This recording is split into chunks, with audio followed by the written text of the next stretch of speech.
গরম বেশি পড়লে ইলেকট্রনিক জিনিস নষ্ট বেশি হয়। এখন কিছু কিছু টিভির কিছু কিছু রোগ আছে যা দেখা যাচ্ছে 10 মিনিটেও হয়ে যায়, আবার একদিনও লাগে যায়, এরকমও আছে। কিছু কিছু রোগ জটিল রোগ হয়ে গেলে তখন সময় লেগে যায়। টিভির কিছু কিছু জায়গা আছে যা এইখান থেকে এসি ভোল্ট ঢুকে 220 ভোল্ট, কিন্তু কিছু কিছু জায়গায় যেরকম এই ফ্লাইব্যাকটা এখানে ভোল্টেজ তৈরি হয় 24 থেকে 28,000 ভোল্টেজ।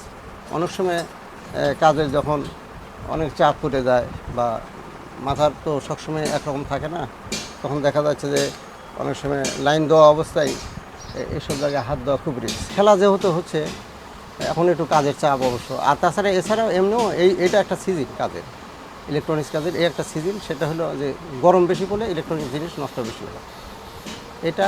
আর দ্বিতীয়ত এই যে আপনি বিশ্বকাপ শুরু হয়েছে, এজন্য এই যে আপনার যারে নষ্ট হয়ে গেছে খেলা দেখার জন্য নিয়ে আসে, সেরে দিই আমরা।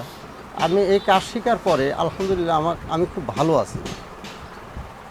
আমি এই কাজের উপরেই মোটামুটি আগাও গেছি, মোটামুটি ভালো আগাছি।